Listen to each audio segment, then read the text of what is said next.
মুতাসিম বিল্লাহ সবুজ আমাদের সাথে যুক্ত হচ্ছেন, নোয়াখালী থেকে যাচ্ছি তার কাছে। সবুজ, একটু জানাবেন শেষ মুহূর্তের কি চিত্র আপনি দেখছেন এবং ভয়াবহতার কি রূপ আপনার চোখে ধরা দিচ্ছে?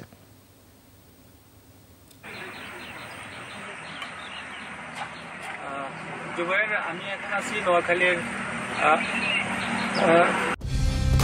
কালার এক্সপার্ট, জর্জ স্যাপ এবং মাইল্ড অন হ্যান্ডস টেকনোলজি সমৃদ্ধ অরিক্স ক্রিস্টাল ওয়াশ আপনার লন্ড্রি এক্সপার্ট। আমি এখন আছি নোয়াখালীর সবচেয়ে যে বন্যা কবলিত এলাকা, নোয়াখালীর বেগমগঞ্জ এলাকা। আর শুধু বেগমগঞ্জ না, নোয়াখালীর সদর, সেনবাগ, সুবর্ণ সহ নোয়াখালীর হাতিয়া এবং সুবর্ণচর ছাড়া অন্য যে উপজেলাগুলো রয়েছে আসলে সবগুলো উপজেলাই জলমগ্ন হয়ে রয়েছে। এবং যে জেলার মূল প্রধান সড়ক, ফোরলেন সড়কেও অনেক জায়গায় আসলে পানি উঠে গেছে। এছাড়া মূল সড়কের পাশে যতগুলো সড়ক রয়েছে, সাইড সড়ক রয়েছে, সবগুলো সড়কে কোথাও হাঁটু পরিমাণ পানি, কোথাও কোমর সমান পানি রয়েছে। এছাড়া মানুষের, আপনি বুঝতে পারছেন, যেখানে সড়কে হাঁটু বা কোমর সমান পানি সেখানে মানুষের ঘর বাড়ি কি অবস্থা হতে পারে। আসলে এই পানিটা হঠাৎ করে গত পরশুদিন মাত্র 3 ঘন্টার মধ্যে 3 থেকে 4 ফুট উচ্চতা পানি চলে আসছে। সেই জন্য আসলে মানুষ যে নিরাপদ আশ্রয় যাবে সে সুযোগটি আসলে তারা পায়নি। তো সেই জন্য মানুষ ভেবেছিল যে অন্য আসলে মানুষের এটি, এখানে যারা আছেন বয়স্ক যারা লোকজন আছেন তারা বলছেন যে আসলে তারা বিগত 20-30 বছর এই ধরনের পানি দেখেনি। সেই জন্য তারা ভেবেছিলেন হয়তোবা যে বৃষ্টি হচ্ছে, পানি ধীরে ধীরে আসবে, তারা হয়তোবা নিরাপদ আশ্রয় চলে যাবেন। কিন্তু আসলে দেখা গেছে যে আসলে এখনো এই যে আছে প্রায় 2 দিন, প্রায় 3 দিন হতে চললো, কিন্তু মানুষ এখন পর্যন্ত নিরাপদ আশ্রয় যে সব মানুষ যে চলে গেছে সেটি বলা যায় না। মানুষ এখনো প্রশাসনের কাছে মেসেজ দিচ্ছে বিভিন্নভাবে তাদেরকে ছড়িয়ে নেওয়ার জন্য, বিশেষ করে শিশু বা বৃদ্ধ মহিলা, কিছু কিছু মানুষ এখনো আটকা পড়ে আছে। আসলে হঠাৎ করে পানি আসার কারণে এত পানি বা এত মানুষকে নিরাপদ আশ্রয়ে সরিয়ে নিয়ে যাওয়া সেটি আসলে প্রশাসনের জন্য একটি দুর্ঘ কাজ হয়ে দাঁড়িয়েছে। এছাড়া আসলে আপনার যতগুলো শিক্ষা প্রতিষ্ঠান রয়েছে বা হসপিটাল, কমিউনিটি সেন্টার, সবগুলো ভবনে বা উঁচু ভবন রয়েছে, সবগুলোতে আসলে মানুষের টানা কান্নায় ভরে আছে। কিন্তু এই যে মানুষ উঠেছে, কিন্তু এই যে মানুষের যে খাবারের যে সংকট দেখা দিয়েছে,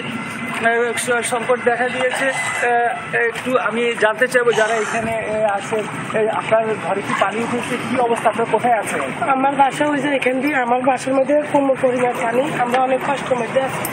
আমি বলতে চাই যে আমাদের বর্তমানে যে সরকার আছে, ডাক্তার ইউনুসকে বলতে চাই যে আমাদের নোয়াখালীতে একটা সমস্যা হয়েছে, আমাদেরকে এটা সমাধান করার জন্য।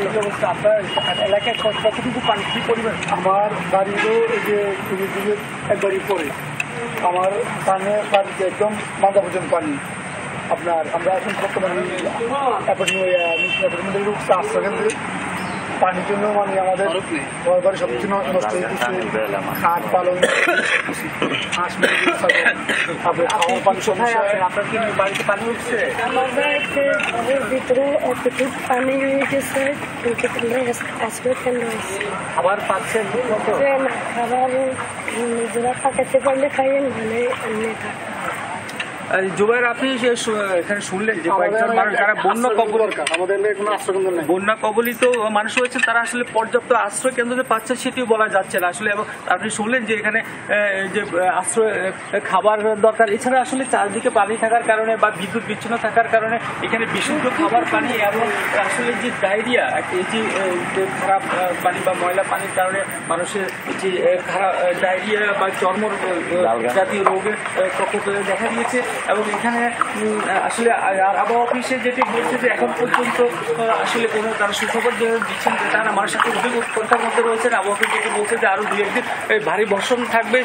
এবং আমি এখানকার মানুষ যেটি আসলে প্রত্যক্ষ করেছে যে আপনার গত বৃষ্টি যখন হয় তখন আসলে পানি বাড়ে। গতকাল সন্ধ্যা 6টা থেকে আজ ভোর 6টা পর্যন্ত আসলে বৃষ্টি হয়নি, সেই জন্য আসলে মানুষ পানি বাড়েনি, তবে পানি কমেছে, ধীর গতির পানি কমেছে।